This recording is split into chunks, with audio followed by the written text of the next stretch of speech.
this critical annual event, the 2025 JAM Policy Meeting on Admission into Tertiary Institutions in Nigeria. This gathering is more than a statutory convergence of stakeholders. It is a barometer for evaluating progress, strengthening policy direction, and ensuring alignment between access, quality, and equity in our tertiary education system. Let me commend the Registrar of JAM, Professor Ishaq Oloyede, and his indefatigable team for their continuous innovation, transparency, and consistency in administering the Unified Tertiary Matriculation Examination and its associated processes. The improved efficiency, integrity, and data reliability of JAM operations continue to raise the credibility of admissions in Nigeria. And this is no small feat for a country of our size and complexity.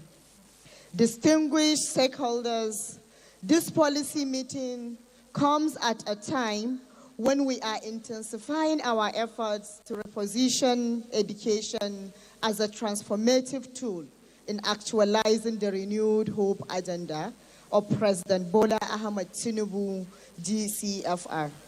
Our aspiration is clear: to create an inclusive, merit-based, and future-driven education system that can equip Nigerian youths with the skills, knowledge, and values to thrive in competitive global knowledge economy. However, we must confront a number of realities. There is a growing demand for tertiary education amidst capacity in our public institutions, especially the most popular ones. Equity gaps continue to affect access, particularly for students from undeserved regions and vulnerable backgrounds. Issues of admission irregularities, oversubscription of programs, and underutilization of available admission spaces still persist. It is therefore imperative that this meeting not only set cut-off marks, but also revisit institutional practices and policies that impede fair access, student success, and systematic efficiencies.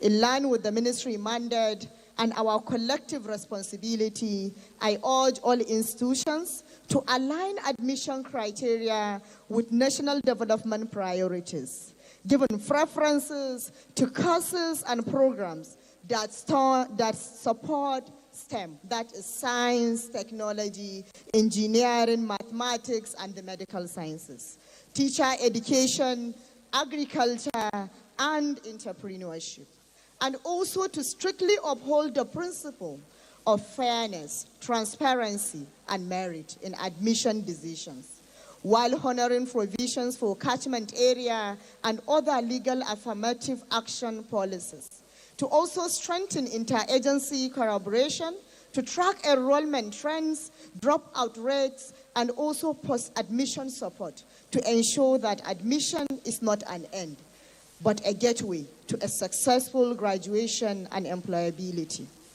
Lastly, to adopt technology and data analytics in institutional planning to reduce admission bottlenecks, streamline selection processes, and improve decision-making. I can assure you that the Federal Ministry of Education now is going completely digital, and also data is one of the key things that we are doing.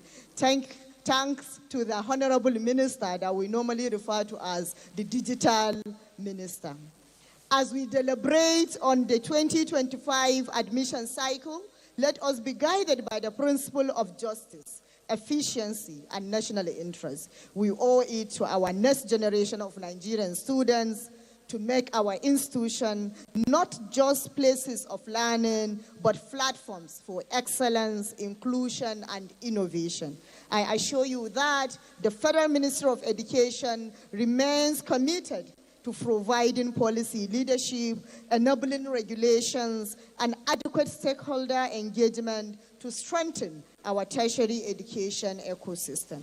Once again, I commend JAM and all participating institutions for their dedication to national development through education. May our deliberation today be fruitful and forward-looking. Thank you, and God bless the Federal Republic of Nigeria.